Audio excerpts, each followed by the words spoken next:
Alright, so I did my first triathlon, the Honolulu Triathlon, here on Oahu, Hawaii, this past Sunday, May 17th.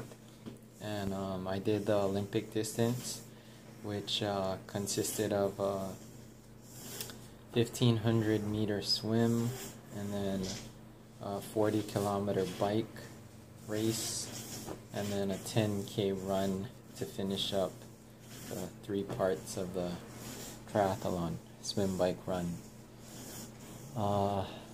This will be my, I guess, review or reflection on the triathlon experience. I'll probably add a few photos afterwards in the video. But I'm coming off of 2 years of just strictly bicycle racing, so the bike part didn't freak me out at all. It was the swim. The swim's super early in the morning. We actually hit the water at 5:48 a.m. dark and early, just as the sun barely started rising.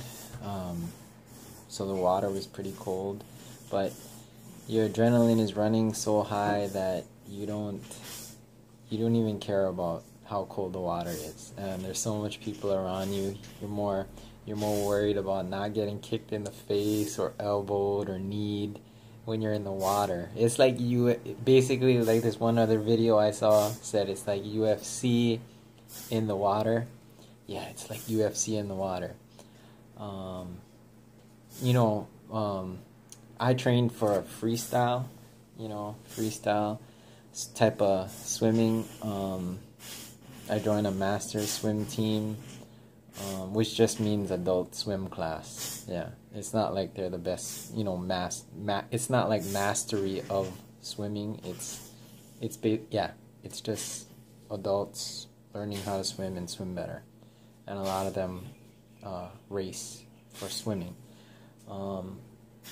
So that helped a lot, especially with I thought I knew how to swim pretty good, but there was a lot of fine-tuning that I needed to do, and that helped a lot. I did my swim course in about 34 minutes, so way better than my norm. My whole projected time, I expected to do the whole thing in about 3 hours and 30 minutes. I did it in 2 hours and 51 minutes, so I was really happy with that. What else? So the swim. Doing the swim, everybody's running, trying to get deep enough to dive in, because it was a land start. So everybody's running to the shore. Everybody's bumping into everybody. I was in the age group of 30 to 34 years old, and so you dive in, it's still too shallow, get back up, start running again.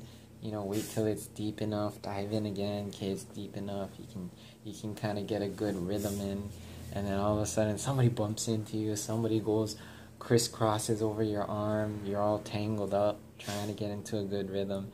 You're swallowing salt water, the adrenaline's running high, you're trying to not get your heart rate too high, and it's exciting, it's scary. You see the lifeguards, you see the buoys, you're just trying to swim straight. All of a sudden, guys just go into breaststroke, which can be dangerous if you're behind them, because they're thrusting their heels out in a pretty strong manner versus just a regular flutter kick for when you're swimming. It's not too lethal, but you get a heel coming at you, like a back kick. Yeah, I saw some guys get hit next to me, but they were able to regain their bearings, but still pretty scary stuff. And then they're swimming, and then you finally get to your buoy where you're supposed to turn around. You have a strategy, but sometimes the current and things bring you off course. So I was actually too close to the buoy, so I had to scrape the inner part of the buoy, swim back, and there was a portion where I started to veer off to the left on the return, where I almost went into the area of the next wave of swimmers coming in on the opposite direction. So then I had to force myself back to the right portion. And then I had guys crisscrossing over me going into the wrong direction too. So that became a little bit scary. And then towards the ending of the finish, I got guys like touching my foot, which I found is just people trying to draft you in the ocean. So that's why I felt like this tickling on the back of my foot. So I was like, what the hell is on my foot? But yeah, that's the swim part. I'll get into the bike and the run after. Alright, stay tuned. This is just, I guess, part one. I don't want to make this video too long.